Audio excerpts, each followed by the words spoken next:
Dewa medis terkuat. Bab 807. Ayo pergi. Xiao Chen berbicara dengan ringan, dan Xiao Wange segera tersadar. Oh, oke. Xiao Wange mengikuti Xiao Chen dan berjalan keluar dengan cepat. Mereka berdua segera datang ke De dan menatap langit. Kekosongan di sini tidak seperti galaksi di luar sana, yang penuh dengan bintang-bintang terang. Di sini gelap. Dalam kegelapan, bayangan besar kapal perang spiritual tampak seperti binatang raksasa. Kelihatannya menyeramkan sekali, membuat orang-orang merinding. Kerumunan penonton di kejauhan juga terlihat sangat menyedihkan. Xiao Wange tidak bisa menahan diri untuk menelan ludah. Dia belum pernah melihat begitu banyak kultivator berkumpul bersama dalam hidupnya. Bahkan terakhir kali di Star City, begitu banyak kultivator yang menonton duel antara Xiao Chen dan City Lord's Mansion, tetapi tidak sebanyak orang di sini. Momentum yang luar biasa membuat jantung Xiao Wange berdebar kencang. Begitu banyak orang. Po Jun dan yang lainnya segera mendatangi Xiao Chen. Tuanku. Xiao Chen menatap armada keluarga Ye di kejauhan, dan ada sedikit niat membunuh di matanya. Apakah akhirnya sampai di sini? Saat dia berbicara, beberapa sosok perlahan turun dari armada keluarga Ye dan datang ke sisi Xiao Chen. Orang-orang ini tidak lain adalah keturunan langsung keluarga Ye. Beberapa dewa perang yang kuat dari 10 arah. Perlahan-lahan datang ke depan kapal perang spiritual Xiao Chen. Mereka berdiri dengan tangan di belakang punggung mereka, dengan niat membunuh, semuanya terkunci pada Xiao Chen. Dilihat dari auramu, apakah kamu Xiao Chen? Bagus. Xiao Chen berkata dengan tenang. Berani sekali kau. Kau benar-benar berani menahan keturunan langsung keluarga Yeku. Apa kau tidak takut mati? Jika kamu takut mati, kamu tidak akan menyusahkan keluarga Ye. Nada bicaramu sangat keras. Apakah tuanku membawanya? Tuanmu telah dibunuh oleh kami. Jika kau tahu apa yang terbaik untukmu, serahkan perunggu keluarga Ye secepatnya. Jika tidak, kau akan dibunuh tanpa tempat pemakaman hari ini. Xiao Chen menyipitkan matanya sedikit, dan dua sinar cahaya dingin menyebabkan suhu di sekitarnya turun dengan cepat. Kamu, keluarga Ye, berani mempermainkanku. Apa maksudmu dengan mempermainkanmu atau tidak? Kau hanya berhak untuk menuruti tindakan keluarga Yeku, bukan untuk tidak patuh. Serahkan perunggu itu, berlututlah dan terima kematian, dan aku akan membiarkan tubuhmu utuh. Xiao Chen menatap orang-orang di depannya, kelopak matanya bergerak sedikit. Po Jun, bawa orang-orang ke atas. Ya. Po Jun segera memerintahkan anak buahnya untuk membawa orang itu. Anggota keluarga Ye mencibir. Itu lebih seperti itu. Jika kamu tidak berani mematuhi keluarga Ye, kamu akan mati. Jika kamu mematuhi keluarga Ye, kamu dapat menjaga tubuhmu tetap utuh, dan bawahanmu dapat menjadi budak di keluarga Ye. Setidaknya, kamu dapat mempertahankan hidupmu. Sebelum Xiao Chen bisa mengatakan apapun, Po Jun maju sambil menggendong Ye Qingtong dan Dong Fang Qianmei yang cacat. Keduanya telah disiksa hingga tak bisa dikenali lagi. Kultivasi Ye Qingtong hancur, dan pakaiannya compang camping dan penuh luka. Dan Dong Fang Qianmei bahkan lebih menyedihkan. Pakaiannya robek berkeping-keping, dan dia tampak setengah mati. Matanya dipenuhi keputusasaan. Melihat para ahli alam dewa perang keluarga Ye, mereka berdua tampak tersengat listrik, dan berteriak dengan panik. Paman, cepatlah. Bunuh anak ini. Bunuh dia bersama kami. Paman, jangan biarkan dia pergi.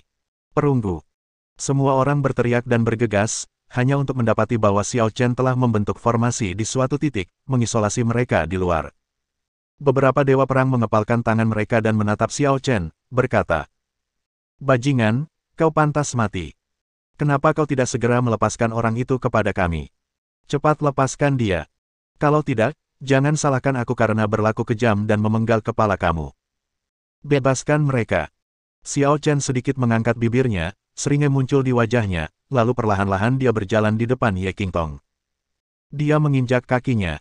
Hanya dengan satu tendangan, Ye Qingtong langsung berteriak, tulangnya retak, dan pahanya tertekuk 90 derajat. Tidak. Para dewa perang sangat marah. Bajingan. Kau pantas mati.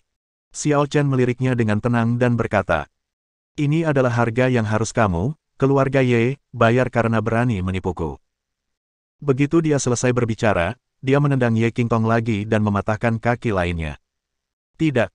Beberapa dewa perang sangat marah, dan mereka meninju formasi Xiao Chen dengan ganas. Xiao Chen mengabaikan mereka sepenuhnya, dan menghancurkan Ye Qingtong dan Dong Fang Qianmei seperti dua semut. Jeritan dan serangan beberapa dewa perang dari keluarga Ye membuat semua orang di kehampaan tidak dapat menahan detak jantung mereka. Itu terlalu gila. Orang ini Xiao Chen benar-benar membantai keturunan langsung keluarga Ye di depan anggota keluarga Ye. Ya ampun. Orang ini sengaja mencoba memprovokasi seluruh keluarga Ye. Dia gila. Orang ini gila. Jika dia melakukan ini, seluruh keluarga Ye akan berperang melawan dia sampai mati. Meskipun tindakan Xiao Chen sebelumnya telah menyebabkan keluarga Ye dan dirinya terjerumus dalam pertarungan hidup dan mati.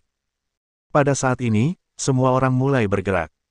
Xiao Chen seharusnya menjadi orang pertama di seluruh kota Griffin yang berani memperlakukan keluarga Ye seperti ini, bukan?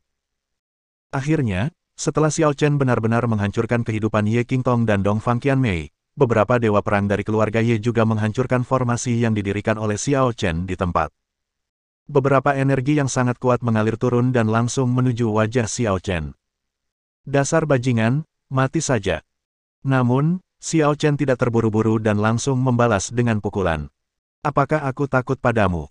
Dengan kekuatan satu pukulan, Xiao Chen bertarung melawan beberapa dewa perang sendirian dan menghancurkan mereka di tempat. Beberapa dewa perang dari keluarga Ye mundur bersama. Adegan ini mengejutkan banyak orang. Ya ampun. Kekuatan anak ini sungguh mengerikan. Mengerikan. Sepertinya sebelumnya ada rumor yang mengatakan bahwa dia memiliki kekuatan bertarung seperti dewa petarung. Sekarang tampaknya itu tidak diragukan lagi benar. Dewa perang 100 alam, anak ini tidak terlihat muda seperti orang biasa. Di usianya yang masih muda, dia telah menjadi dewa perang 100 alam. Dia benar-benar jenius di antara para jenius. Pada saat ini, sesosok perlahan mendekat dari belakang dewa perang keluarga Ye. Merasakan momentum lawan, semua orang segera berbalik dan berkata, "Ayah, maafkan kami tidak kompeten." Leluhur keluarga Ye berkata dengan ekspresi dingin. "Tidak apa-apa. Aku tidak menyalahkanmu, anak ini yang terlalu jahat." Beberapa dewa perang dari keluarga Dongfang juga dengan cepat menyerang, dan masing-masing dari mereka berkata dengan wajah dingin. "Leluhur Ye. Bisakah keluarga Yemu menangkap bocah ini? Jika kamu tidak dapat menangkap bocah ini, kita harus memanggil elit keluarga Dongfangku." Patriark Ye mendengus dingin dan berkata, "Bukankah aku sudah bertindak? Mengapa kamu begitu tidak sabar? Dengan aku di sini, apakah anak ini masih bisa terbang? Hari ini, aku pasti akan menghancurkannya menjadi debu." Bab 808. Setelah Patriark keluarga Ye selesai berbicara, seluruh kehampaan langsung terguncang. Patriark keluarga Ye, Dewa Pejuang 100 Domain, hendak mengambil tindakan. Akhirnya, duel yang mereka nantikan tiba. Dewa perang keluarga Ye perlahan-lahan datang ke depan leluhur keluarga Ye dan berkata, "Leluhur, anak ini sangat kuat. Meskipun dia tidak akan menimbulkan ancaman fatal bagi Anda. Tetapi Anda juga harus berhati-hati, orang ini mungkin akan menyakiti Anda." Patriark Ye mengangguk. "Jangan khawatir. Jika dia ingin berurusan denganku, kita harus melihat apakah dia punya kekuatan. Bagaimana aku bisa bercanda tentang akumulasi puluhan ribu tahunku?" Begitu dia selesai berbicara, dia melangkah sedikit dan menghilang seketika. Ketika dia muncul kembali, dia sudah berada di depan Xiao Chen. Ini dia. Saat semua orang memikirkannya, miliaran kilatan cahaya meledak di kehampaan. Tidak ada tanda-tanda sama sekali.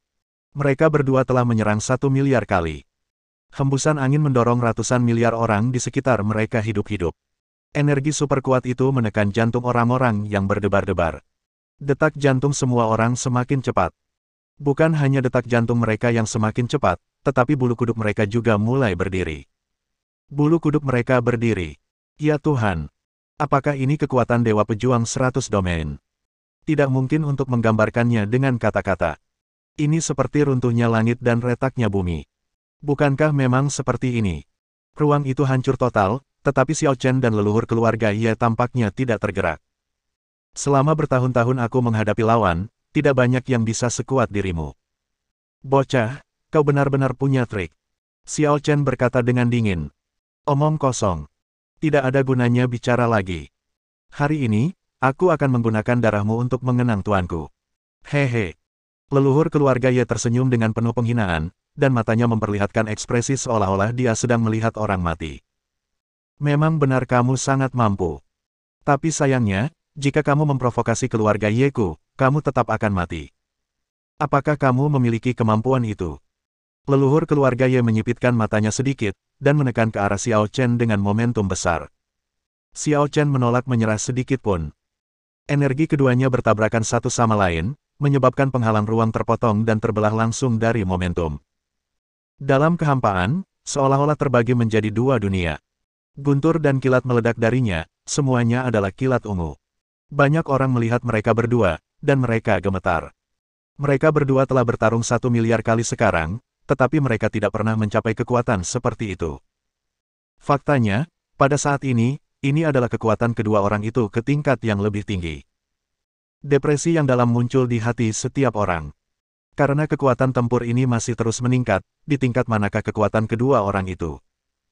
Apakah Dewa Pejuang 100 Domain telah melampaui Dewa Perang 10 arah sejauh ini? Akhirnya, leluhur keluarga Ye tidak tahan lagi.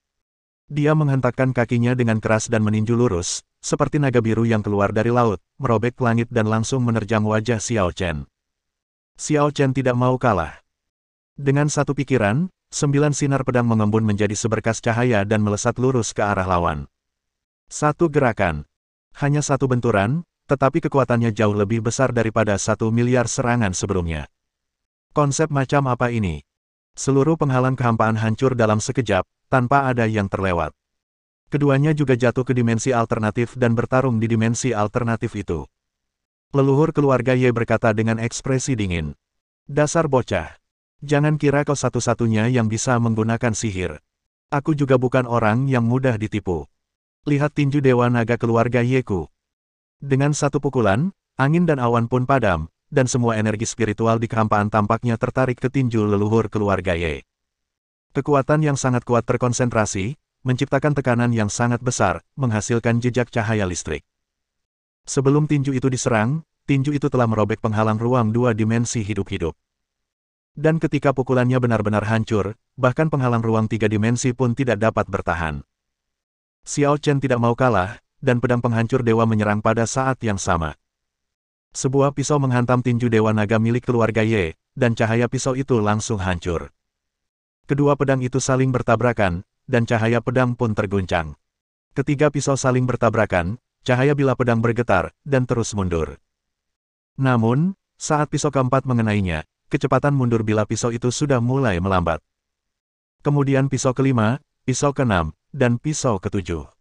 Pada serangan ke-10, tinju Dewa Naga telah berhenti bergerak maju. Pada serangan ke-15, tinju Dewa Naga sudah mulai mundur.